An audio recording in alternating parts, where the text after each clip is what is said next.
If you are seated in an exit row, civil aviation regulations mandate that you read the passenger briefing card.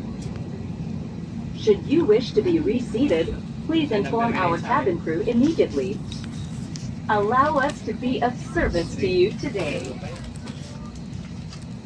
Mabuhay!